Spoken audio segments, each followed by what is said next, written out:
Bonjour à toutes et à tous et bienvenue pour un nouvel épisode des Annales d'Opale. Et c'est au coin du feu que je retrouve une fois de plus Cookie, ou Cook, Salut à toutes et à tous. pour ce dernier épisode de chronique, le dernier épisode long format on va dire avant des vacances de Noël bien méritées. Enfin pour ma part, hein, je sais pas pour toi mais Bah, si, on mérite bien quand même. ouais, c'est On a vrai bien qu'on bosse travaillé cette année. d'arrache-pied. Ouais, c'est vrai qu'on a bien travaillé. Régulier, sans retard depuis qu'on a lancé le podcast, c'est-à-dire en mai, si je me souviens bien. Ouais, c'était par là, ouais. Voilà, donc non, je suis... Sans nous jeter des fleurs, je suis assez fier de nous quand même. Ouais, c'est vrai que le plus dur, c'est la régularité. C'est ça, exactement. Et mais bon, on s'y tient, et puis comme dans toutes les émissions, de toute façon, on va attaquer par les news, hein. Et vu que c'est toi le maître de la news, je te laisse ouvrir. Ah, j'en ai choisi une pas mal là pour ce dernier épisode.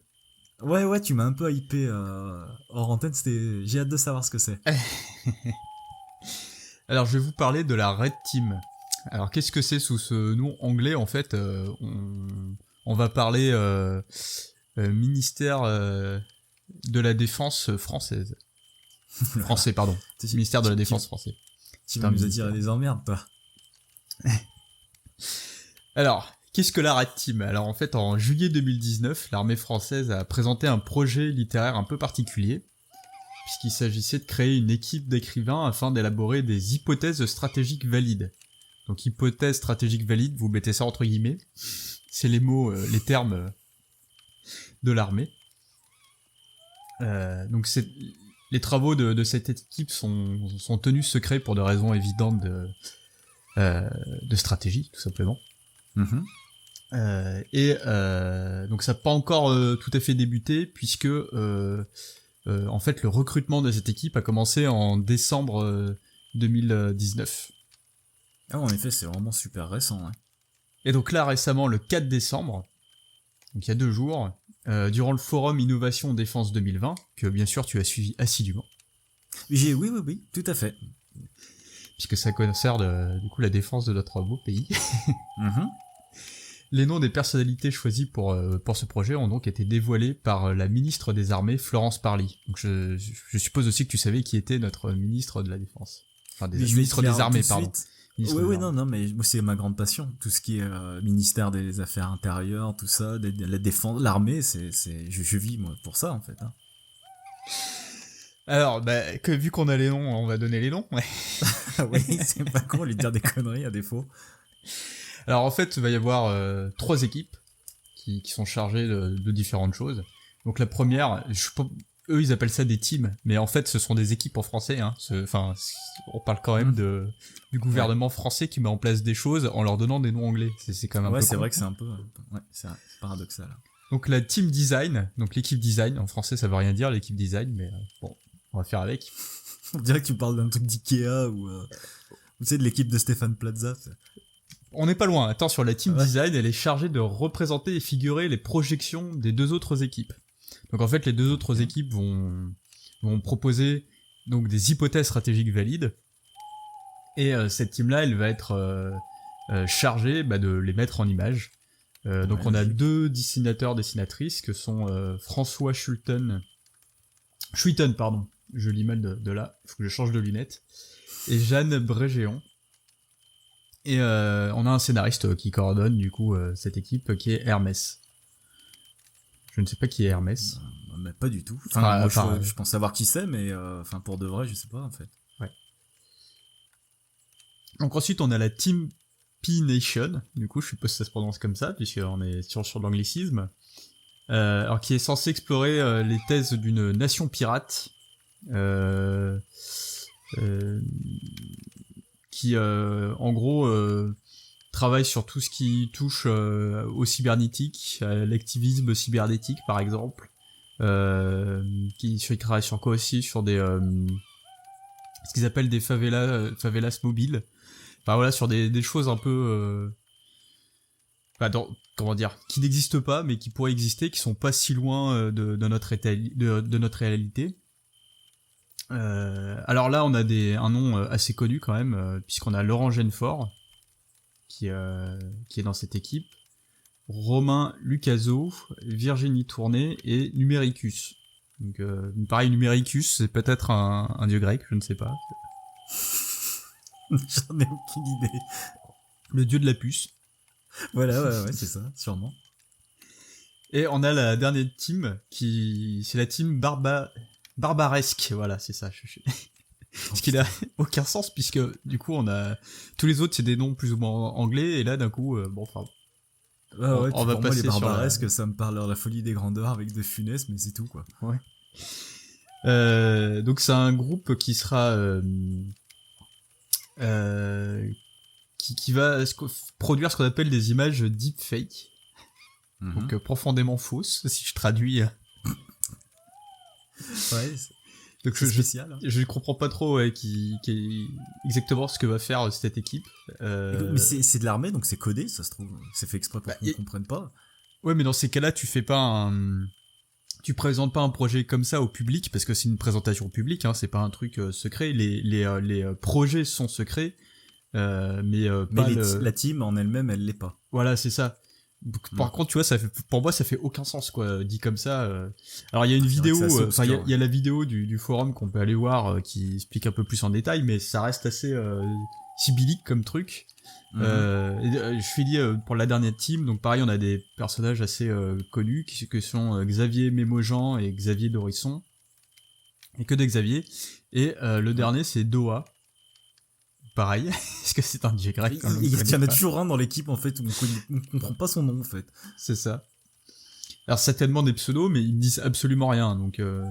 Non, c'est pareil. Peut-être un manque de culture, je ne sais pas. Non. Quand j'ai vu ça, ça m'a fait à la fois ça m'a fait rire parce que comme j'ai dit, il y a beaucoup de choses qui font pas de sens en fait quand tu lis comme ça le résumé de ce qui s'est dit sur le projet. Mais d'un autre côté, c'est assez malin finalement de faire appel à des auteurs, à des dessinateurs qui touchent à la science-fiction pour essayer d'anticiper ce qui peut se passer dans le futur et notamment là à des fins stratégiques, à des fins de défense. Ah ouais, c'est vrai. Je trouve ça pas bête. Après au niveau de la communication, bah c'est pas ça quoi. Non, c'est vrai que bon, il y a peut-être un petit effort à faire là-dessus, hein, faudrait leur suggérer. Bah, si tu veux, pour moi il y a vraiment un côté avec les noms etc, un côté tu sais, qui veut être cool, alors que c'est très sérieux, on s'en fout que ce soit cool. Enfin, autant mettre des noms de code qui veulent rien dire plutôt que des pseudo-anglicismes qui font pas trop de sens. Enfin, tu vois, c'est. Enfin, bref. Non, mais je suis assez d'accord. Ouais. Mais on va pas trop critiquer parce qu'après on va se faire swatter et ça craint. Ouais. On va nourrir, hein. Après, oui, comme j'ai dit, sur le fond du projet, moi je le trouve plutôt intéressant et c'est sûr, je serais assez curieux de voir ce qui va en ressortir, même si les conclusions sont censées être secrètes, il y a forcément une application ou une autre. Ou qui sait, on aura peut-être des beaux livres de science-fiction à la fin. Voilà, c'est ça. Il me semble que toi aussi t'as une petite news à nous faire part. Oui, en tout cas je tiens à te féliciter pour cette news de grande qualité, parce que c'était ta meilleure jusqu'à présent. T'allais la chercher moi, celle-là. Ouais, il suffit que je me baisse pour en trouver des comme ça. Non, mais je me suis dit, ça se trouve, le mec, il avait que ça à faire ce week-end, il allait pirater carrément le site du ministère de l'Intérieur, il allait chercher des trucs improbables, histoire de faire un peu de pub, mais non, c'est public alors. Non, en réalité, comme à chaque fois, je galère jusqu'au dernier moment. Et au dernier moment, il y a un truc qui paraît sur mon fil d'actualité, je fais tiens, c'est ça c'est important. Ah putain, d'accord, ok, bah j'essaierai. Donc ouais, non, mais je vais vous parler d'un truc un peu plus officiel, on va dire, qui a été un peu plus visible, parce que pour ceux qui suivent notre page Facebook, vous avez sans doute vu que j'ai publié un article récemment, enfin j'ai partagé la publication d'une page qui s'appelle Légende, la revue des mondes et merveilles, qui du coup fait des appels à texte, pardon. Et du coup, je me suis un peu penché là-dessus parce que bon, bah ça va être une revue, hein, le premier numéro, n'est pas encore sorti, mais c'est assez intéressant de voir que en fait, c'est une association qui s'occupe de ça. Et du coup, donc ça va pas tarder à sortir. Donc bon, bah, c'est pas encore vraiment en place, je pense. Il y a pas de date. Enfin, en tout cas, j'en ai pas trouvé. Ça devrait sortir courant de l'année qui arrive là. Bah, s'il y a un appel à texte, de toute façon, ça va prendre du temps, recevoir les textes, les relire, faire un retravail si besoin. Donc ça peut être largement en décembre prochain en vrai. Voilà, donc on va dire courant d'année prochaine, histoire d'être sûr. Hein. Donc c'est une revue qui sera gratuite et qui est conçue par une équipe de bénévoles. Et le collectif donc s'appelle le collectif Nouveau Monde. Ils ont déjà fait pas mal de choses. Ça c'est tout expliqué sur leur page parce qu'il y a quand même un sacré CV. Donc il faudra savoir que ça sera publié uniquement en numérique, en format A5 parce que c'est adapté du coup à tous les appareils, que ce soit les PC et les smartphones et les tablettes. Et donc du coup, ils vont mettre la lumière de ce que j'ai compris sur des auteurs qui sont pas franchement connus, sur des méthodes d'écriture et des trucs comme ça. Ça va vraiment concerner tout ce qui est littérature. Donc vous pouvez vous rendre ils ont un blog. Et de toute façon, je partagerai ça sur la page Facebook des Annales d'Opale. Et voilà, je le rappelle, ça s'appelle Légende, la revue des mondes et merveilles. Et c'est très très intéressant. Et surtout, n'hésitez pas à participer à l'appel à texte, parce que du coup, ça fera du contenu. Et tu m'as dit tout à l'heure que tu participerais peut-être, c'est ça ? Ouais, j'ai quelques textes qui traînent, donc à voir si ça peut marcher. Ça peut puis bon, c'est toujours pareil, ça dépend face à qui tu tombes, quoi. S'il y a des gens talentueux en face. Mais ouais, pourquoi pas envoyer un texte ou deux, ne serait-ce que pour avoir un retour, ça peut être pas mal. Il faut tenter. Donc voilà, c'est tout pour moi. Je te propose de passer au croc, mais alors visiblement j'ai compris que la tienne serait longue. Elle prend de la place sur un fichier Word. Après, je sais pas exactement comment je vais la mener.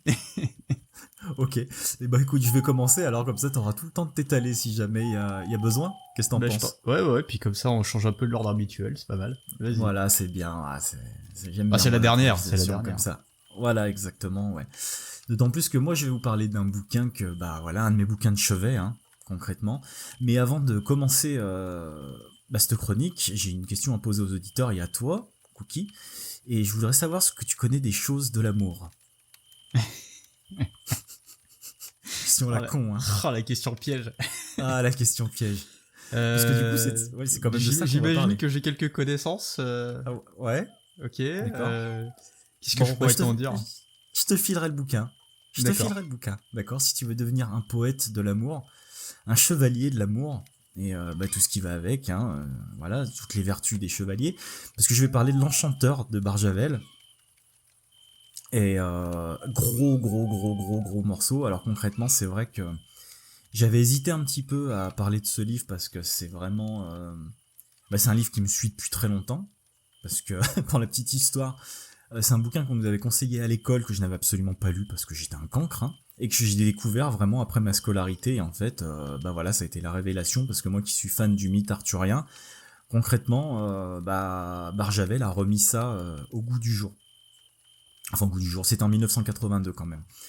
Donc, pour ceux qui ne le savent pas, j'avais 1 an, voilà. Comme ça, au moins, vous connaîtrez mon âge avancé. Voilà. Personne n'y croit. Hein. Ouais, tu devais au moins avoir 50 ans à ce moment-là. Salaud. Mais la jeunesse est éternelle. Quoi qu'il en soit, je présente pas Barjavel, en tout cas pour tous ceux qui lisent de la fantaisie, voilà, donc c'est un écrivain français, je vais pas faire toute la bio en entier, mais il est né le 24 janvier 1911 à Nyons, et donc c'est l'auteur de La Nuit des Temps, de Ravage et de, du coup, L'Enchanteur. Mais ce qu'il faut savoir avec ce monsieur, c'est qu'il a pas seulement écrit des bouquins, hein, de son vivant, c'est qu'il a écrit des dialogues aussi pour des films. Donc, alors, je pense pas que les films te parlent, hein, concrètement, je veux pas, hein, mais par exemple, il a écrit les dialogues de Don Camillo. Je vois ce que c'est quand même. Je vois ce que c'est. Voilà, c'était les films avec Fernandel, hein. Moi, je sais que j'ai grandi avec ça, donc du coup, ça m'a tout de suite parlé. Le Guépard aussi. Excellent livre. Ouais, excellent livre à la base d'ailleurs. Ah, d'accord, bon tu vois, je me moque, mais au final... Ça, c'est du très lourd. Donc c'est vrai qu'il a toujours eu une écriture assez poétique, et assez onirique, ce monsieur. Il a été quand même assez productif, et c'est surtout qu'il a été reconnu... il a été reconnu parmi les meilleurs écrivains j'aime pas dire fantasy, de fantastique, de merveilleux, on va dire, français. Et il est mort, ce monsieur, le 24 novembre 1985. Voilà, donc pas longtemps après avoir écrit L'Enchanteur. Il est mort à l'âge de 74 ans. Donc voilà. Et maintenant, je vais rentrer dans le vif du sujet avec L'Enchanteur, qui est donc du coup un roman qui revisite le mythe arthurien, hein, pour ceux qui l'auraient pas compris. mais c'est fait quand même à la sauce Barjavel. Donc on retrouve les principaux personnages qui ont fait le mythe arthurien, hein. On retrouve Arthur, Guenièvre, Gauvin, tout ça. Bon, pas tout ça, je vais pas prononcer, je le prononce une bonne fois pour toutes, mais on est d'accord que je vais pas faire de parallèle avec ça. Ça n'a rien à voir avec Camelot, hein. Donc pour ceux qui s'attendent à des machins comme ça, il y a vraiment juste l'univers arthurien qui est en rapport avec ça, mais c'est tout. Là, on a vraiment à faire quelque chose de très, très onirique, hein, de très poétique, et qui a comme personnage principal Merlin. Voilà. Et je sais qu'il y a un Merlin qui nous écoute, enfin qui va écouter cette chronique et qui l'attend avec impatience, et qui lit des livres, et qui a une page Facebook fort intéressante d'ailleurs que je vous conseille d'aller voir. Donc voilà, j'espère que tu apprécieras cette chronique. Donc pour présenter un petit peu le bouquin, rien de folichon, parce que concrètement ça présente la quête du Graal de sa conception à sa fin. Donc on commence avec la jeunesse d'Arthur. Ça survole un petit peu les événements, parce que du coup c'est vraiment extrêmement complexe le mythe arthurien, et il y a beaucoup de légendes et de mythes qui entourent tout ça, donc je pense que Barjavel a dû tailler un petit peu dans le gras pour arriver à synthétiser tout ça. Donc on commence vraiment avec un Arthur très jeune, parce qu'il a 17 ans au moment du début de l'aventure. Et donc c'est un tout jeune Arthur qui va faire ses preuves avec des faits d'armes, hein, parce qu'on le retrouve vraiment à sa première bataille, et il est encore inconnu à ce temps-là. Donc il est en pleine guerre, en conquête, et il va s'affirmer, et après créer la table ronde qui sera créée d'ailleurs par un événement assez étrange, mais j'y reviendrai plus tard. Donc la table ronde a pour but de réunir donc les meilleurs chevaliers de Bretagne pour partir à la conquête du Graal. Donc on a généralement ça se présente comme ça, il nous présente des personnages, après il va développer un petit peu sur ceci, et après il va switcher sur un autre, parce qu'il va y avoir vraiment 3 personnages importants, voire même 4, dans cette quête du Graal. Et forcément les premiers vont foirer, on verra pourquoi, et ça va nous amener jusqu'à la fin où le dernier personnage trouve le Graal, mais je vais essayer de pas trop spoiler, hein, même si normalement on connaît tous plus ou moins la légende des chevaliers de la table ronde. Donc le début de l'histoire, ça commence forcément sur l'histoire d'amour entre Merlin et Viviane, parce que ça va être quand même l'axe principal en fait de ça. Ça va être l'amour, hein, concrètement, vous l'aurez compris. Mais voilà, la plus belle histoire avec celle de Lancelot et de Guenièvre, ça reste quand même celle de Merlin et de Viviane, parce qu'on l'apprend vraiment dès le début, c'est vraiment excellent. Viviane est toute petite, et on va vraiment la suivre jusqu'à ce qu'elle devienne la Dame du Lac, et après. Donc, ça commence par une introduction des personnages, l'introduction de la quête du Graal. Le milieu du bouquin, ça sera vraiment l'aventure avec un grand A, donc c'est-à-dire la quête du Graal, avec les échecs, avec les aventures de chaque chevalier qui nous seront contées. Et c'est donc la partie la plus fournie, parce qu'il y aura l'arrivée de Lancelot, l'arrivée de Perceval et tout ça. Et il y a la fin qui part totalement en sboob, qui est très courte, mais au final c'est peut-être la plus intense, parce que c'est là où il y a vraiment l'action et les confrontations, je dirais. Donc voilà, c'est pas plus compliqué que ça, c'est vraiment pour l'histoire et sa structure. Donc les chevaliers, vous l'aurez compris, vont partir à l'aventure et seront amenés à braver les dangers, hein. Donc au niveau du style, on est vraiment, comme je le disais sur le début de ma chronique, sur quelque chose d'extrêmement beau, et moi personnellement c'est ça qui m'a touché, c'est vraiment la poésie qui s'en dégage. Là-dessus, Barjavel, c'est vraiment une plume, c'est une très belle plume. En tout cas pour moi, de ce que j'ai pu lire en roman français, c'est vraiment celui qui m'a le plus touché, et vraiment celui où j'ai pu vraiment m'y retrouver, m'y identifier limite, en fait. Donc c'est aussi une ode à l'amour et à la féminité, parce que les femmes sont vraiment mises en avant, et on verra surtout Morgane, pourquoi Morgane en particulier. Donc voilà, c'est vraiment quelque chose teinté d'humour, surtout. C'est même un peu pince sans rire des fois. Et c'est vraiment très très bien écrit à ce niveau-là. On a un chapitrage extrêmement court. Il me semble pas comme ça de tête que ça dépasse limite les 10 pages.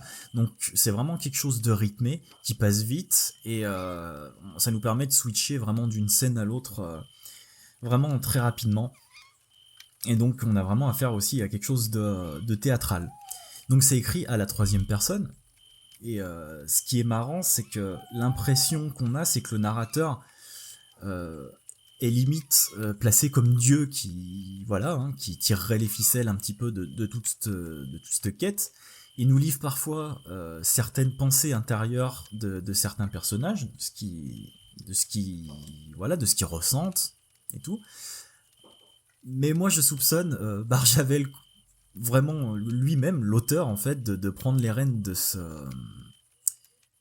roman et limite de se placer, de se mettre à la place de Dieu en fait. C'est assez étrange à expliquer, mais c'est vraiment une troisième personne qui nous parle vraiment directement en tant que lecteur et qui nous conte, parce que c'est un conte en fait au final, les histoires de ces chevaliers. Donc Barjavel tourne la religion un peu à la dérision, toujours avec ce petit humour, mais toujours très subtil, hein, c'est vraiment rien de grossier. Il nous présente le diable, et tout ça, enfin, une vision du diable qui est vraiment hilarante en fait, hein, parce qu'il y a personne en enfer, hein, concrètement, vu que Dieu pardonne à tout le monde, et ben le diable en bas, il se fait chier concrètement, et il attend une mauvaise âme en fait chez lui. Donc est-ce qu'il l'aura à la fin ou pas? On ne sait pas. Mais voilà, donc c'est vraiment très humoristique aussi, moqueur. Et moi, le truc qui m'a fait tordre de rire, c'est les petits anachronismes que Barjavel arrive à placer, parce que c'est vrai que bon, bah, on est dans un roman chevaleresque en fait, et on n'est pas à l'abri de tomber sur une boîte de conserve, sur un magasin, ou sur même carrément un missile ou un interphone au courant au cours de notre lecture, pardon. Et ça, c'est vraiment hilarant. Donc là-dessus, il en profite quand même, parce que c'est vrai que les légendes arthuriennes sont blindées de symboles, mais ça, on y reviendra un tout petit peu plus tard. Mais c'est surtout des thèmes qui vont être récurrents. Donc, comme je vous le disais, ça va surtout parler en grande majorité d'amour. Mais au-delà d'amour, ça va nous parler de sexe. Beaucoup. Beaucoup. Pas à la manière où on l'entend, bien sûr, mais le sexe par rapport à la pureté, par rapport à tout ce qui va avec, hein, qui rentre vraiment dans la vertu des chevaliers, en fait, et ce qui leur permet d'accéder au Graal, ou non. En fait, on verra, parce que les histoires de quéquettes sont nombreuses, et on verra qu'elles ont fait capoter plus d'une fois l'aventure pour certains chevaliers. Donc, pour parler vraiment d'amour, hein, pour en parler, on a Merlin, Viviane, Lancelot et donc la reine. Ça, c'est vraiment pour les plus grosses histoires d'amour et les plus touchantes, les plus belles, les plus poétiques et tout ça. Mais bon, bah il y a Perceval qui va prendre les armes, il y a Gauvin, si je me souviens bien, et Lancelot aussi, parce que bon, bah finalement, lui aussi, hein, il fait la quête du Graal. Et on va retrouver là-dedans, dans ces trois personnages, mais aussi les autres, tout ce qui fait vraiment le chevalier. Et on retrouve vraiment tout le code et la morale des chevaliers dans l'Enchanteur de Barjavel, c'est-à-dire le courage, et ben la force aussi, enfin les entraînements avec les tournois, et les fautes qui peuvent, qui peuvent causer, la bravoure et tout ça. Et pour en revenir un petit peu à l'amour et aux choses du sexe, c'est-à-dire que sexe égale pas de Graal. Et ça, concrètement, c'est quelque chose, hein, on le comprend vite. Hein. Tous les chevaliers qui ont fauté, que ce soit conscient, innocemment ou pas, eh ben, pas de Graal. Donc, moi, je pense que ce qu'essayaient de nous dire les textes à l'époque, bah, c'est pas bien compliqué. Hein. C'est-à-dire qu'il faut être droit, il faut suivre la religion et tout ça. Mais ce qui est marrant, c'est que on apprend que la table ronde est née d'un inceste d'Arthur avec sa demi-sœur. Donc c'est-à-dire qu'en trempant le biscuit, Arthur, pour lui c'est mort et enterré, et Merlin le sait, donc lui dit, écoute Gon, bah t'as fait une connerie maintenant, et bah tu vas créer la table ronde pour pouvoir asseoir les meilleurs chevaliers de Bretagne autour de cette table et les envoyer eux faire la quête du Graal, parce que toi mon pote, bah c'est grillé, hein, surtout avec ta demi-sœur là, c'est double peine. Donc du coup voilà comment naît la table ronde. Et pour continuer de parler de sexe et de trucs comme ça, il y a le personnage de Morgane qui est vraiment très intéressant parce que, au final, comme je le disais tout à l'heure, faut pas oublier que le roman date des années 80 et qu'on a une notion avec Morgane de féminisme un petit peu avancée, un petit peu avant l'heure, parce que Morgane, il l'appelle la fée Morgane dans les légendes de la table ronde. Donc c'est une des demi-sœurs d'Arthur. Mais celle-là, il couche pas avec, donc voilà. Mais c'est une femme donc très libérée, avec qui, enfin, elle va pactiser avec le diable pour lui construire un château exprès pour piéger des hommes, mais j'en dis pas plus. Mais voilà, dans son comportement, c'est une mangeuse d'hommes, et bah voilà, c'est, je le répète, une sorte de notion de féminisme un petit peu avant l'heure, et c'est aussi à cause d'elle que le royaume va un peu partir en zboob à la fin. Et ben à la fin du roman, quoi. Hein. Donc voilà, ça c'est vraiment pour les thèmes. Il y a la jeunesse, on pourrait rajouter. Il y a la nature aussi, parce que bon bah du coup Merlin, lui, c'est quelqu'un qui évolue dans cette nature, dans ces forêts que tu vas retrouver un petit peu de partout, sur son pommier, et sur son pommier, pas dans son pommier, ça c'est très important. Vraiment proche des gens, parce que au final il les écoute. Il subvient à leurs besoins, et c'est vrai qu'il y a une histoire assez tendre avec un personnage d'un village qui est très pauvre, et c'est très attachant, j'en dis pas plus, mais voilà, il fait beaucoup pour les gens, et vraiment très proche d'eux, et donc de la nature humaine, et donc par définition de la nature. Au niveau des symboles, et là c'est la partie la plus intéressante, parce que moi c'est ce que je préfère analyser en fait. Elle a été assez frustrante pour moi parce que ça nécessite quand même une grosse connaissance des symboles en fait, déjà dans un premier temps, et des textes médiévaux, parce que c'est vraiment une écriture à part. Donc on arrive à comprendre au travers le code des chevaliers que il faut être vertueux, il faut pas fauter, il faut être droit, il faut assister les gens et tout ça. Mais c'est vrai qu'au niveau des symboles vraiment à proprement parler, c'est une autre c'est une autre limonade. Par exemple, la première apparition de Merlin à Viviane, elle se fait à un croisement. Viviane est toute petite. Elle vient de croiser Arthur qui est sur le point de canner. Je spoile pas parce que c'est vraiment dans les premières pages du bouquin ça. Et le diable a envoyé plus ou moins Viviane sur le chemin donc d'Arthur, à moins que ce soit sur celui de Merlin. Mais quoi qu'il en soit, cette rencontre a lieu et les deux se rencontrent à un carrefour. Donc là, la métaphore est pas bien compliquée parce que on comprend que c'est vraiment le croisement de la vie de ces deux personnes qui va être engagée, et que du coup, beaucoup de choses va en découler. Donc c'est pas tant au niveau de ces symboles-là qu'au niveau vraiment, par exemple, que la symbolique des quêtes.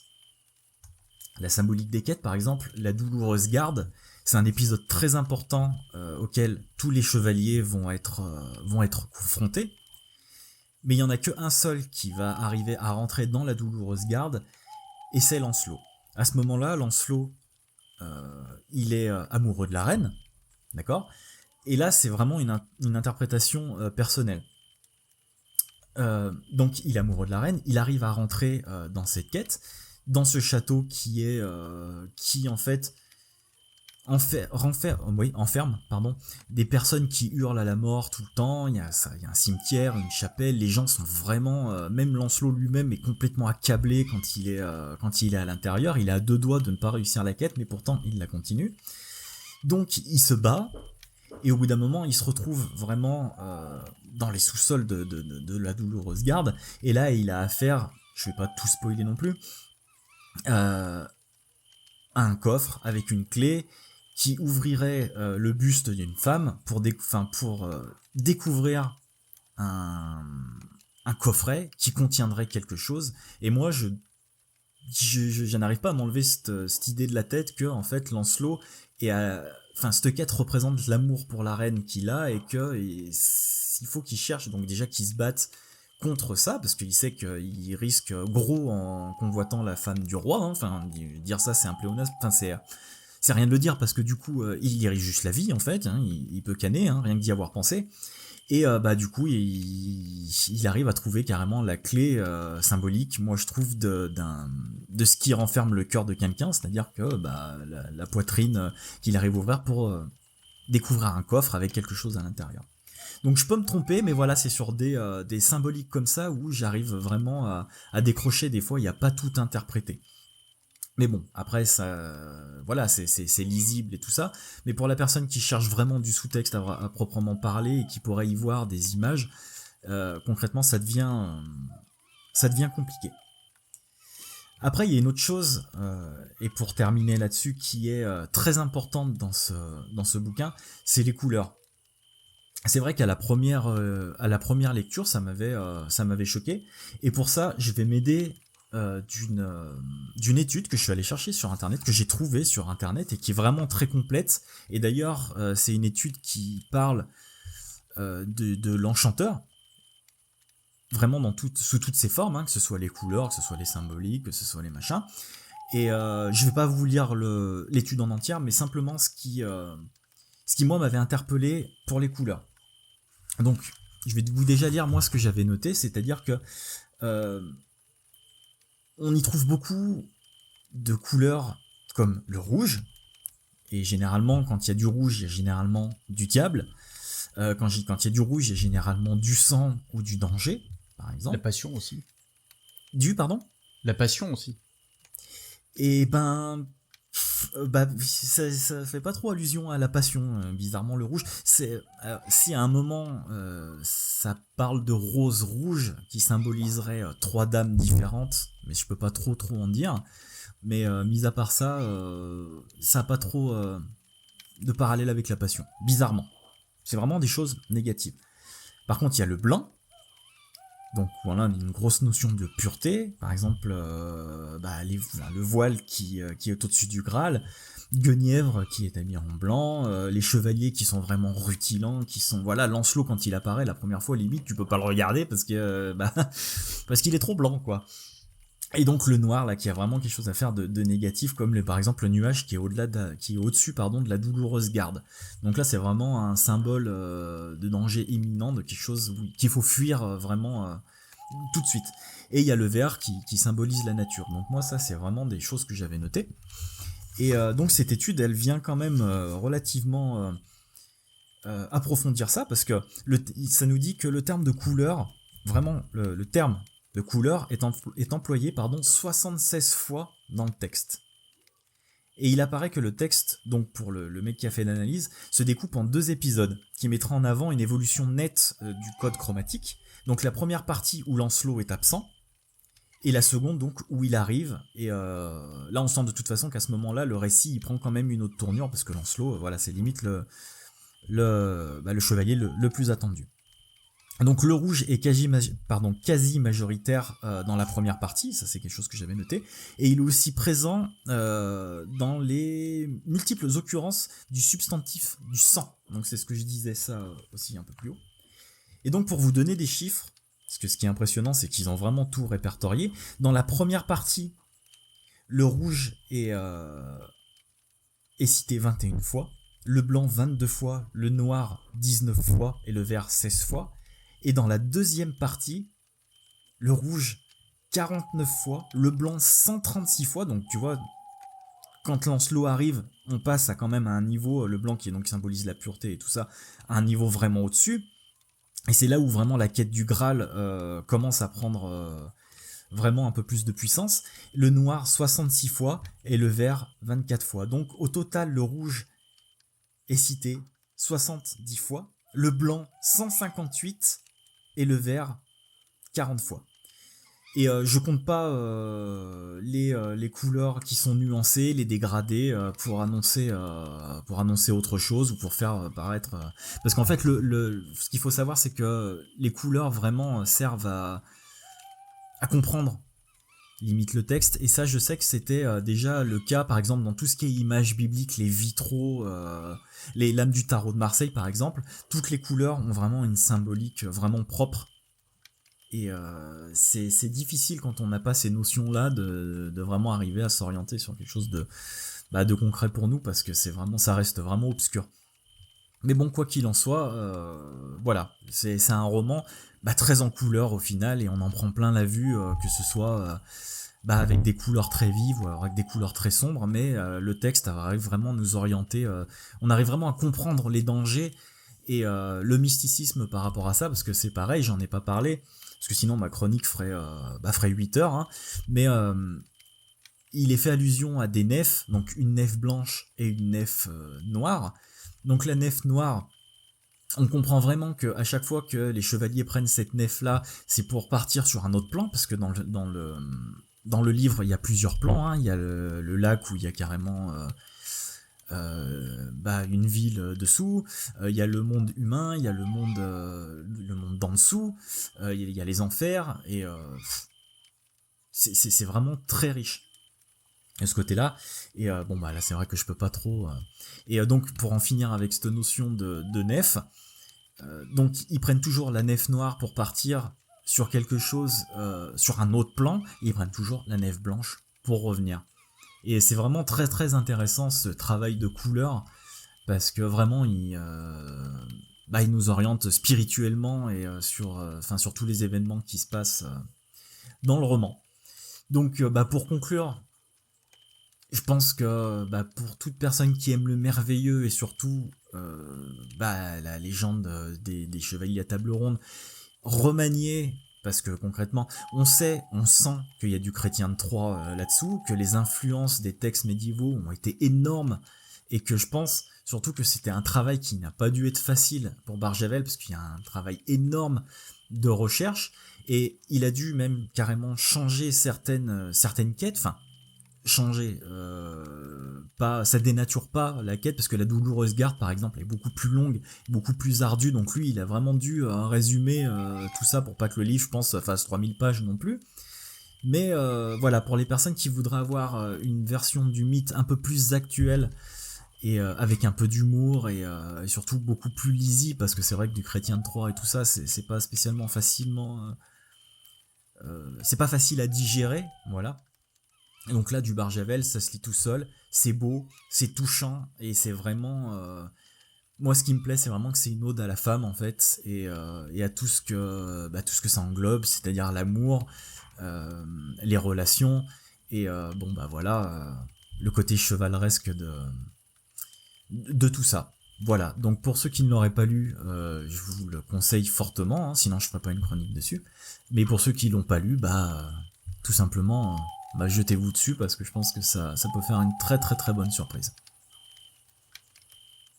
Ouais, c'est assez intéressant que tu parles de féminisme et du cycle arthurien, parce qu'il y a une autre auteure qui avait beaucoup travaillé là-dessus. C'est Marion de Zimmer Bradley, avec son cycle sur Avalon. Ça commence avec la chute d'Atlantis, qui est sorti en 87. Ouais. Et la suite, après, elle arrive plus tard, je crois en 2004, les premières parutions. Ouais. Enfin, je sais plus qu'en fait, il y a une différence entre l'ordre de parution et l'ordre des textes dans l'histoire, en fait. Donc c'est un peu confus. Mais bon, en gros, c'est une série qui a commencé fin des années 80. Et pour le coup, là, tu suis l'histoire du cycle arthurien vu par uniquement les femmes. Enfin, pour d'accord, ouais, super intéressant. Ouais. Et qui était plutôt pas mal dans mon souvenir. Ah, donc, ça fait une idée de lecture, ouais, c'est cool. Là, je trouve ça assez intéressant, qu'elle que le féminisme ressorte, soit polarisé autour du cycle arthurien qui effectivement est plutôt une affaire de bonhomme quoi quand tu regardes. Oui, c'est ça, c'est extrêmement quand tu regardes masculin, ça d'un point de vue médiéval, c'est vraiment les chevaliers. Ah bah ils passent leur vie à se mettre des tatanes, à aller voir les donzelles et les machins comme ça, et concrètement c'est vrai que après, disons que je pense que ça a un peu tendance à comment dire. Ça met la femme à une place où elle est simplement triste d'attendre son chevalier qui revienne et tout ça, machin, et bon bah voilà, je pense qu'il n'y a pas que ça, c'est quelque chose de beaucoup plus profond, en fait. Là, en tout cas, dans l'Enchanteur, on sent bien que, putain, Guenièvre, elle est... elle pourrait mourir, limite, de tristesse, hein. En fait, tous les jours, elle monte sur son été comme hiver, et on sent, enfin, limite, on a froid pour elle, qu'elle monte sur sa tour, pour voir si elle voit pas Lancelot arriver, alors que lui il est ailleurs prisonnier, et, limite il y a des années qui se passent, et la dévotion de Guenièvre, elle est juste hallucinante en fait, et c'est vrai qu'avoir ce point de vue là, parce que bah, y a tellement de choses à dire, enfin je veux dire, ça englobe plein de thèmes ces choses là, c'est de l'amour en fait, dans toute la complexité de la chose.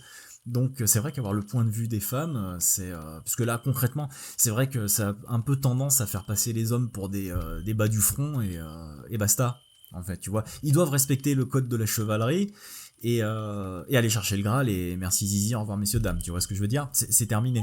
Alors que bon bah il y a tellement de choses, et c'est ça qui est bien dans le roman de Barjavel, c'est que lui met l'accent sur vraiment les sentiments, sur l'amour, sur les souffrances que ça amène, mais aussi sur le bonheur et sur la beauté de la chose en fait, je trouve. Tu m'as presque donné envie de relire un livre de Barjavel. Parce que je sais que des fois c'est compliqué. Je suis pas du tout amateur de Barjavel. Il y a des longueurs, c'est sûr. Ouais, puis même je trouve que... Alors j'en ai pas lu 15 000. Le seul dont je me souviens de manière très claire, parce que les autres je les ai un peu oubliés, c'est La Nuit des Temps. Ouais. Pour moi c'était un enfer de lire ça. Hein. Ouais, vraiment. Je sais, moi j'ai eu du mal à le finir aussi. Enfin, je trouvais pas du tout... Enfin, le concept était intéressant. Mm-hmm. Le texte... moi, j'ai trouvé ça très moyen. Enfin, il écrit très bien. Hein. Je parlais que j'écrivais un petit peu... un peu plus tôt, je suis clairement pas à ce niveau-là, mais comparé à d'autres auteurs francophones, même en dehors de la fantasy que j'ai eu l'occasion de lire... Je suis pas du tout émerveillé par son écriture, qui a des qualités, hein, c'est juste qu'elle elle me touche pas spécialement, quoi. Oui. Et ouais, pour moi, c'était un calvaire, quoi. Tu voyais venir les grosses ficelles tout le temps, enfin... Ouais. Ah, c'était... Bah là, c'est le genre de récit qui marche pas sur moi, je parle de La Nuit des Temps. Hein. Par contre, là, je suis assez intéressé, c'est peut-être plus dans mes cordes, déjà. Ouais, je pense aussi. Et pourquoi pas faire un essai, j'aurais peut-être une vision différente de Barjavel entre ceux que j'ai oubliés et ce livre dont je veux plus entendre parler. Le livre du démon. Bah tu sais quoi, on va rester dans le médiéval. Ouais. On va être un peu moins dans la légende, même si on va pas parler de faits réels, loin de là. Et on va également parler de personnages féminins qui sortent un peu des codes. Mais finalement, c'est pas si inhabituel dans la fantasy depuis les années 80 et même avant, parfois. Même si c'est pas forcément la norme. Puisqu'on va parler de Chien du Haume de Justine Yogret. Et comme pour toi, c'est un de mes livres de chevet que je relis régulièrement. Mm-hmm. C'est un livre que j'adore. Alors, en fait, c'est deux livres, Chien du Haume et Mordre le bouclier, mais qui pour moi forment un seul... ouvrage finalement. Enfin, oui, parce que c'est la suite directe. Oui, plus ou moins. Les thèmes sont différents. Il y a quelques jours, quelques mois d'écart, il me semble, entre les deux récits. Donc c'est pas tout à fait la suite directe en termes d'enjeux, mais on a beaucoup d'éléments qui se répondent. Et oui, clairement, vaut mieux les lire à la suite qu'indépendamment. Ça a beaucoup plus de sens. Ouais. Donc justement, si vous avez envie de lire les deux à la suite, je vous conseille l'intégrale qui est sortie chez Nemos. Donc c'est une très belle édition.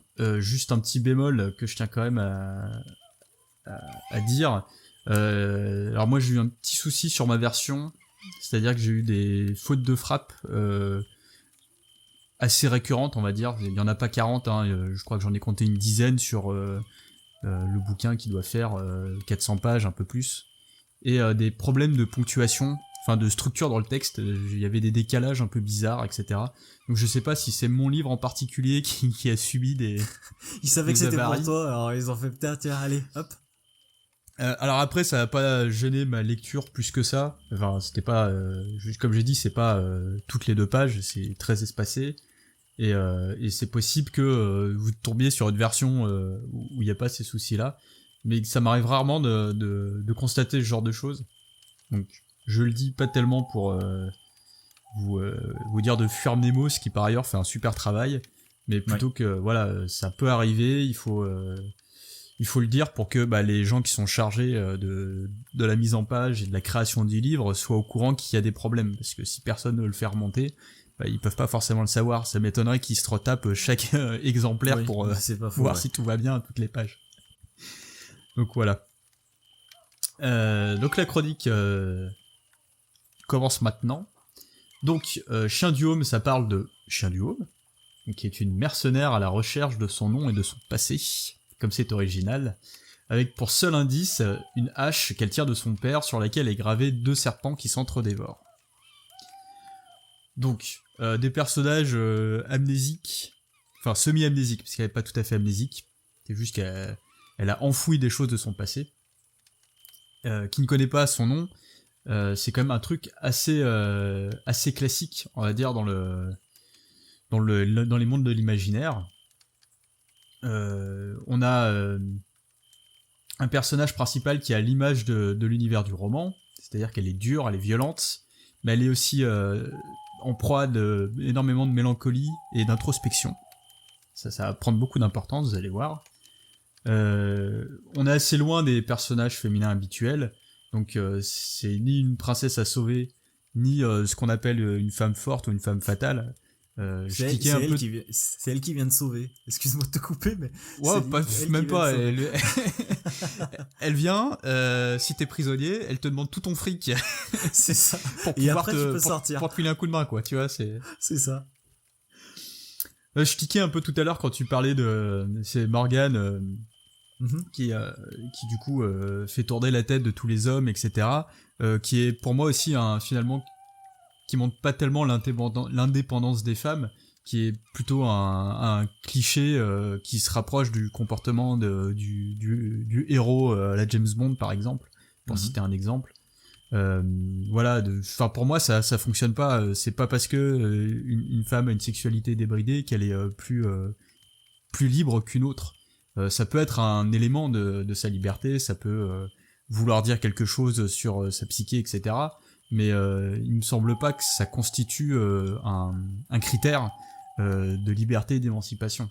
Sauf si effectivement on la compare à on compare cette émancipation à celle des hommes par exemple qui subissent pas les mêmes ils sont pas pointés du doigt pour le même comportement, etc. On est d'accord, c'est là c'est une question de comment dire, de perspective vis-à-vis de 2 sexes qui ne sont pas vus de la même manière.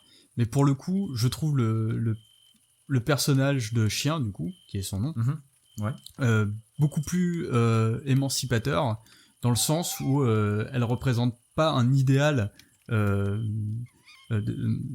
qu'on veut forcément suivre sur son comportement, sur son apparence, mais ça lui donne c'est un personnage qui est décrit comme petit. Elle est censée être laide, mais surtout parce que elle est crasseuse et couverte de cicatrices. Elle a un sale caractère, mais pas un sale caractère, c'est pas la chieuse le personnage à qui on donne une espèce de tempérament têtu, etc. Et insupportable pour montrer qu'elle a du caractère. Elle a vraiment un sale caractère dans le sens où elle est pas du matin, quoi. Elle est pas du matin, exactement. Ni de l'après-midi, d'ailleurs. Faut pas lui souffler dans les bronches mais elle a de l'épaisseur hormis ça, en fait. Et donc ça en fait un personnage vraiment humain, en fait, qu'on ressent comme qui pourrait exister dans toute sa complexité. Et je le trouve à ce titre beaucoup plus intéressant comme personnage féminin que personnages auxquels on va tirer, on va utiliser un de leurs traits de caractère ou un de leurs comportements pour montrer, ah, vous voyez, elle fait ça, donc elle représente une femme libre, etc. Je trouve que c'est beaucoup moins parlant que le comportement de chien. En fait, elle s'insère dans une société qui est la société médiévale, donc avec tout ce que ça sous-entend de sexisme, etc. Mais qui va s'affirmer d'une manière qui lui est personnelle. Et ça, je trouve ça beaucoup plus inspirant pour le coup, et ça me paraît beaucoup plus émancipateur. Donc elle représente parfaitement la mercenaire de métier. Donc sa vie, c'est les armes, puisqu'elle excelle dans cet art, donc l'art de manier sa hache, comme on le voit directement dans le chapitre d'introduction. Je crois que tu l'as lu, le livre, si je me souviens bien. Oui, c'est ça. Je sais pas si tu te souviens du chapitre d'introduction. Non. C'est dommage. Non, bah... Désolé d'être franc, hein. Bon, en gros, on a le point de vue d'un personnage qui espionne une petite fille et sa nourrice. Et à un moment du chapitre... Oui, c'est d'accord. Oui, c'est voilà, violent, on a un revirement qui est assez incroyable, je trouve, qui est quand même très bien mis en scène. Et on comprend tout de suite que Chien, elle se laissera pas faire, et que sa peau vaut bien plus que celle de n'importe qui. Et elle a raison. Elle a bien raison. Donc l'ambiance du roman est comme son héroïne. On est très loin des poncifs de la fantasy, puisqu'on est projeté au Moyen-Âge, sans éléments surnaturels particuliers, sauf dans le cas où ce sont des visions oniriques, où on est à l'intérieur du personnage qui perçoit le monde de manière surnaturelle, mais sans qu'on ait une description extérieure qui nous dise que ça c'est réellement surnaturel. C'est une vision des personnages qui donne cette impression de surnaturel. Le monde que décrit Justine Yogret, donc l'autrice, est boueux, injuste et brumeux. Donc c'est les adjectifs qui me sont venus à l'esprit. Je crois que ça colle bien. Hein. Il y a quand même une forme très poétique qui ressort de tout ça, c'est-à-dire que tous les éléments de bonheur, la beauté du paysage ou d'une description vaut d'autant plus ressortir et être éclatant, puisque le reste du temps, le quotidien est dur et sombre. Et en ça m'a fait penser à une série de mangas de Kentaro Miura, Berserk. Je sais pas si ça dit quelque chose. Oh oui, je crois qu'il a fait 2-3 trucs, non? Il y a 2-3 tomes qui sont sortis. Oui, quelques-uns. Hein, à peine une trentaine. Ouais, je connais bien, j'aime beaucoup. Donc, les monstres surnaturels et la magie mis à part, on est dans des univers qui sont assez proches, où on est vraiment dans quelque chose de dur, mais duquel peut survenir la beauté, et elle est d'autant plus éclatante que ça va au-delà de la saleté ambiante. Donc l'autrice a beaucoup travaillé l'aspect médiéval de son récit. Donc elle-même, elle pratique la forge et l'équitation, pour donner une idée de jusqu'à quel point elle connaît certains éléments de son récit. Cependant, ces activités, donc, qui donnent de la crédibilité à son univers, donc notamment, je parlais de la forge, puisqu'il y a un personnage de forgeron, Regeir, qui est assez présent et qui a de l'importance au récit. Et toutes ces descriptions de forge, etc., ça sent le vécu, en gros. Donc tout ça, c'est pas l'unique atout de l'autrice pour nous immerger dans son histoire. La langue est un élément très très important. Donc la langue utilisée par les personnages, qui t'as vraiment des dialogues qui sont assez savoureux et déclamés sur un ton un peu ancien, et ça donne d'autant plus de relief au personnage, je trouve. Mais aussi dans la narration. Donc ça donne vraiment une atmosphère. Tu parlais de Chrétien de Troyes, on est un peu dans cet esprit-là, mais si les chevaliers juraient toutes les 5 minutes. Mais avec du juron de l'époque, si tu veux. Ouais, c'est ça. Donc malgré ces tournures et ces expressions qui peuvent sembler désuètes, on a un texte qui est pas si lourd. Donc il y a une certaine modernité dans la mise en forme en fait de ce langage ancien, et on a vraiment une poésie qui émane de l'œuvre. Donc je parlais des descriptions de personnages qu'on va décrire qui sont eux-mêmes pas forcément d'une beauté transcendante, mais la manière dont ils vont être présentés, on va vraiment être sur une comment on pourrait appeler ça, une exaltation de ce qu'ils sont. Donc ça crée vraiment quelque chose de poétique. Donc le travail sur la langue se sent jusque dans le glossaire, ce qui est un glossaire donc qui est toujours avec le récit. J'avais une version poche avant et il y avait aussi le glossaire. Donc qui en plus d'être instructif pour celles et ceux qui connaissent rien du tout du monde médiéval, il y a aussi un ton humoristique qu'on n'attend pas forcément quand on lit le livre et qui est, semble-t-il, plus proche de la manière dont l'autrice parle au quotidien. Heureusement pour elle, je vais dire. Et ça contraste énormément avec les dialogues introspectifs qui ponctuent le roman et qui sont en fait l'essentiel du roman. Parce qu'on pourrait être assez dérouté quand on lit la 4e de couverture et quand on est au milieu du texte, parce que là où on attend un récit rempli de combats sanglants et de batailles rangées, en fait on est plutôt confronté à un enchevêtrement d'histoires personnelles où les joutes sont plus souvent orales que martiales. Et on est beaucoup plus au niveau des personnages que sur une narration épique qui met en scène des grandes batailles, etc. Ça, vous en verrez pas. On a quand même quelques scènes brutales où l'hémoglobine coule à flot, mais elles sont toujours justifiées par la narration, donc on n'est pas dans la violence gratuite, on va dire. Les personnages sont arrivés à un point de non-retour de leur existence, donc ils les obligent à recourir à la violence. Où c'est le besoin de l'autrice de marquer un moment, de faire un exemple, et à ce moment-là, la violence est quelque chose de marquant, forcément, surtout quand il survient au milieu de dialogues qui sont beaucoup plus tournés autour de la psychologie des personnages. Donc quand on a un élément violent, ça nous saute aux yeux d'autant plus. Donc la violence rôde dans les 200 pages du roman, ce qui est assez court, mais qui finalement est parfait, je trouve, pour le propos et la mise en œuvre. Et elle est jamais gratuite, comme j'ai dit, ni excessive. Elle sert toujours un but, en fait. Et ça m'a fait penser à un film, je sais pas si tu l'as vu, Valhalla Rising, de Nicolas Winding Refn. Non, jamais. Non, ça me parle pas. C'est un film avec très peu de dialogue, très peu d'action, beaucoup de silence. Des paysages. Et pour le coup, quand il y a des scènes avec du combat, enfin de l'action, c'est toujours, ça dure, 10 secondes maximum, et c'est très marquant justement.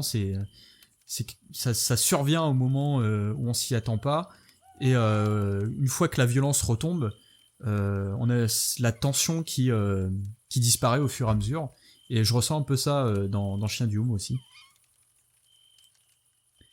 Ouais, disons qu'elles surviennent vraiment limite. C'est très éparse. Moi, j'ai trouvé que c'était pas. Justement, ce qui m'avait plu dans ce roman, t'en parlais tout à l'heure, c'est qu'il n'y a pas de grande bataille épique et tout. Moi, personnellement, c'est pas mon truc. Mais le peu de violence qu'il y a ou de scènes de bataille qu'il y a, concrètement, je trouvais ça déjà d'une part justifié, comme tu dis. Et en plus de ça, voilà, c'est un roman qui est très posé au final. Et c'est pas, je veux dire, la brutalité, tout ça, machin, c'est pas le propos. Je dirais que un bon mot pour définir l'ambiance du roman, c'est cru. C'est-à-dire que dans les paroles, dans la narration, il y a quelque chose d'assez brut, mais comme je l'ai dit plus tôt, qui est aussi très poétique. Et Chien du Home, on pourrait aussi la définir comme une femme crue, hein, finalement. Et l'ambiance aussi, parce que c'est vrai que moi, il y a un truc qui m'avait beaucoup plu, c'est cette ambiance un peu neigeuse, en fait. Tu sais, mon souvenir est bon, il y a beaucoup de neige et ils sont enfermés dans ce château et tout, et j'ai trouvé ça très posé, si tu veux. J'ai pas le terme, mais moi ça m'avait beaucoup plu, ça. Je dirais somnolent, moi. Quelque chose dans un semi-sommeil, et quand quelque chose te tire de ton sommeil, c'est toujours pour te ramener à la réalité difficile de la période. Ouais, voilà, une fois que la neige elle fond et tout, c'est là où l'action en repart limite, mais c'est vrai que c'est, moi si je pouvais faire une petite image, c'est comme quand qu'il a beaucoup neigé, qu'il y a beaucoup de neige et que tu marches dedans et que tu cries, la neige étouffe un petit peu le son, c'est cotonneux en fait, voilà, je crois que c'est le mot que je cherchais, c'est un peu cotonneux comme ambiance, j'aime beaucoup. Ouais, du coton avec imbiber un peu de sang. Beaucoup même. Donc, Chien du Home ressort du lot des romans de fantasy au niveau de sa structure aussi, au-delà de son ambiance. On apprend rapidement quelle est la quête de l'héroïne, donc c'est la recherche de son nom, mais avec lui la recherche de son passé, même si elle en connaît long sur son passé, hein, elle est loin d'avoir tout oublié. Donc avec ce type de point de départ, on s'attend à des révélations toutes plus extraordinaires les unes que les autres, que le destin du héros est lié à celui du monde. C'est pas le cas. Je l'ai dit tout de suite. Non, Comme je l'ai dit alert, plus tôt, non. le monde tournerait très bien sans l'héroïne et les autres personnages. D'ailleurs, c'est presque dit par l'un des antagonistes du roman, parce qu'on peut pas parler de comment dire, les antagonistes sont pas forcément les moteurs du récit. C'est ça qui est intéressant. Donc, au contraire, Justine Niegré reste à hauteur de femme. On apprend l'histoire tragique mais finalement très humaine de Chien au détour de discussions qui frôlent la philosophie parfois. On rentre pas totalement dans la philosophie, hein, ça reste assez digeste, non pas que la philosophie soit indigeste, mais Fais gaffe à ce que tu dis, hein. On a des personnages qui sont très bien définis et qui ont des réflexions au niveau de ce qu'ils sont. Mais faut pas non plus les prendre pour des truffes. C'est bien dit. Donc on sent qu'il y a un discours sur le monde médiéval évidemment, mais aussi sur notre monde contemporain, sur la nature humaine, une réflexion qui se cristallise, comme j'ai dit un peu plus tôt, dans les antagonistes. En premier lieu la salamandre, qui vient très tard dans le roman d'ailleurs, ouais. Qui paraît inhumain ou surhumain, ça dépend comment on voit les choses. Ce personnage hors du temps semble comprendre la marche du monde et son évolution à venir.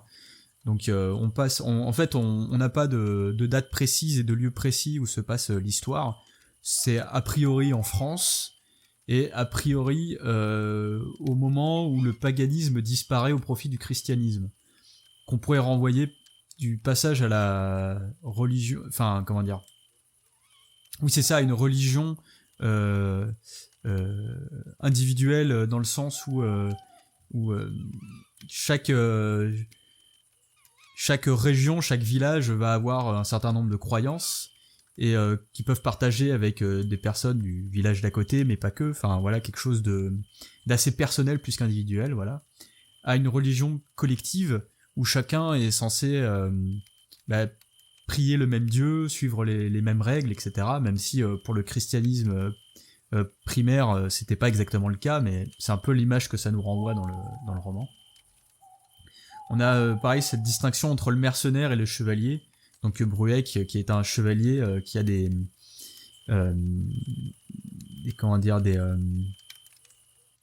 préoccupations très terre à terre. Il s'agit pas d'aller combattre un chevalier noir pour sauver la veuve et l'orphelin.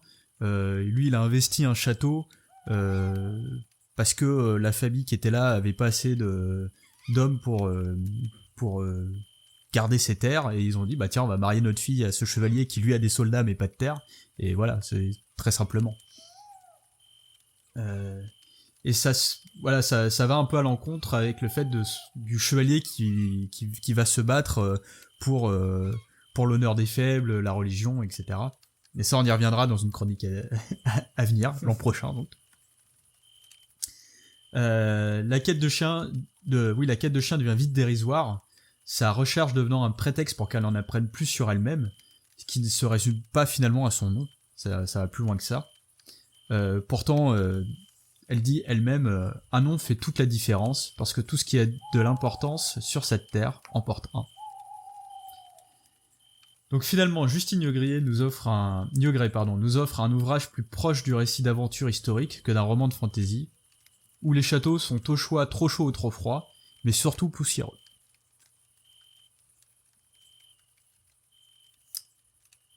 Et ben voilà. Je sais pas ce que t'en penses toi par rapport à ton vécu du livre. Si, je te rejoins sur pas mal de points. J'avais pas poussé. En fait, pour moi, c'était une lecture loisir en fait. Quand j'ai vu ça, j'ai vu une promo sur les deux, et c'est vrai que j'ai pas poussé la réflexion plus que ça. L'ambiance m'avait beaucoup plu, mais c'est vrai, quand je l'avais terminé, je t'avais dit, j'ai pas été transporté plus que ça, parce que le manque d'enjeu peut-être ou quoi que ce soit, je sais pas. Mais vraiment, pour moi, ça reste quand même de ce que j'en retiens un roman d'ambiance. Et après, c'est vrai que les questions que ça soulève, de toute façon, la quête du nom, je veux dire, c'est jamais quelque chose d'anodin et ça prête toujours question à philosophie finalement. On se foutait de la gueule tout à l'heure, mais c'est vrai en fait. Et je pense que c'est bien là limite le propos du bouquin. Mais après, bon, il faudrait peut-être que je lise la suite. Mais peut-être pendant les vacances, parce qu'en plus ça se lit bien, ça se lit très vite, ça il faut le dire aussi, hein, c'est extrêmement bien écrit dans ce sens-là, c'est que ça voilà, ça coule en fait. Et voilà, c'est vrai que pour les personnes qui cherchent un roman posé mais qui fait réfléchir quand même. Moi j'avais pris juste la partie ambiance, pas la partie réflexion si tu veux. Il y a moyen d'aller plus loin sur certains éléments du récit. Mais bon, Ah oui, bien sûr. Ouais. C'est difficile de faire ça en une chronique. Eh ouais, bien sûr. Et ouais, c'est un livre qui est plus profond que ce qu'il a l'air. Mais en fait, à aucun moment, il correspond à ce qu'il a l'air, ce roman. C'est-à-dire que tu vois un truc Chien du Haume, tu lis la 4e de couverture, tu vois que c'est une guerrière dans un monde moyenâgeux, où tu t'attends vraiment à quelque chose de très sanglant, mais qui reste à un niveau peut-être militaire, enfin tu vois, à des batailles, alors que pas du tout, on est, comme tu disais, on est sur de l'ambiance, mais beaucoup plus posé, et on va être plus proche en fait de la réalité historique à mon sens. Alors c'est pas calqué, hein, faites pas dire ce que j'ai non, c'est certain. Après. Mais on a le sentiment de vivre beaucoup plus comme à l'époque qu'en regardant, je sais pas moi, un film hollywoodien avec des chevaliers qui vont s'étriper sur un champ de bataille. Ça existait aussi. Toi, tu penses à 3 avec Brad Pitt. Tu parles à demi-mot, mais faut le dire au bout d'un moment. C'est de la merde. C'est de la merde. Il faut le dire. Mais finalement, de ce que je connais du Moyen-Âge, pour avoir été un petit peu dans le milieu de la reconstitution et pour avoir un peu étudié la période à un niveau universitaire, déjà la bataille rangée est un échec stratégique. C'est-à-dire que la bataille rangée, même pour le vainqueur, ça a un coût énorme et tu fais tout pour éviter ce genre de situation. Et la guerre se fait beaucoup plus avec des personnages comme Chien du Haume ou le chevalier Brueck qu'on rencontre tout le long du récit, qui se fait à un niveau beaucoup plus individuel, en petit comité, dirons-nous. Petit comité, c'est ça.